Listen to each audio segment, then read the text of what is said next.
Hello students, very good evening to all of you. Today, let me discuss one MCQ question related to NEET zoology. Let me share my screen with all of you with whiteboard. Yeah, today's question is Hardy and Weinberg proposes the principle of options are option A, founder effect, option B, civil right effect, option C,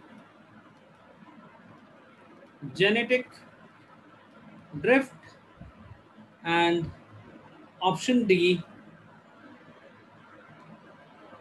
non-evolving population. Here students, I repeat again the questions, then let us answer which is the correct option. Hardy and Weinberg proposes the principle of options are option A, founder effect, option B, civil right effect, option C, genetic drift, option D, non-evolving population. Now let us see one by one. The first one is founder effect. Before going to this founder effect, let us discuss the basic things of Hardy-Weinberg principle. When a population is in Hardy-Weinberg equilibrium for a gene, it is not evolving. Please remember, students, it is not evolving and allele frequencies will stay same across the generations. There are 5 basic assumptions in this Hardy-Weinberg principle. That is no mutation, random mating, no gene flow, infinite population size, and no selection. This is known as Hardy-Weinberg principle. Based on this definition, let us find out each option and find out which is the correct one. First one is founder effect. In population genetics, the founder effect is the loss of genetic variation. Loss of genetic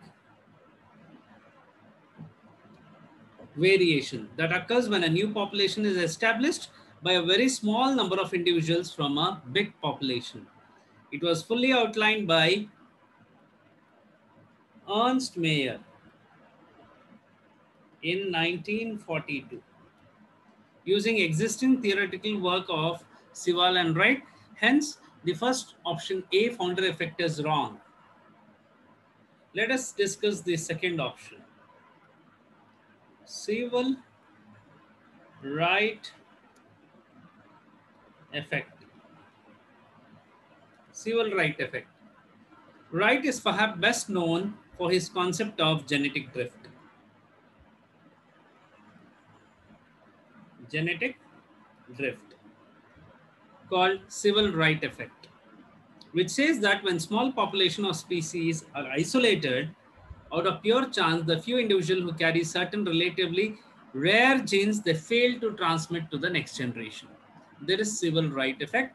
According to this question, even option B is wrong. Let us see option C. What is option C? Genetic drift. Here, genetic drift is nothing but a change in frequency of existing gene variant in a population due to random sampling of different organisms. The alleles in the offspring are same of those in the parents, and chance has a role in determining whether a given individual survive and reproduce, whether they survive and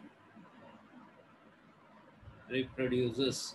According to this question, even this definition is wrong. Now, our last option is remaining, that is non-evolving population. As I discussed with you students, Hardy-Weinberg equilibrium for a gene, it is not evolving. And allele frequencies, they remain same throughout the generations. There are 5 basic Hardy's assumption: no mutation, random mating, no gene flow, infinite population size, and no selection. The Hardy-Weinberg equilibrium principle describes the unchanging frequency of alleles and genotypes in a stable, idealized population. In the absence of these evolutionary forces, the population would reach an equilibrium in one generation. It maintains the equilibrium in successive generations also. And what are the 5 assumptions I have said you? The first assumption is no mutation. The second assumption is random mating. The third assumption is no gene flow. The fourth assumption is infinite population size. And the last assumption in this Hardy-Weinberg principle is no selection. Hence, according to this question, option D is the correct one. That is, Hardy and Weinberg proposes the principle of non-evolving population. This is the correct answer. Hope you have understood, students. You will see a lot of questions like this with answers and the explanation for wrong answers as well in my future videos. Thank you for watching. Stay home, stay safe, and please stay hygienic. Thank you.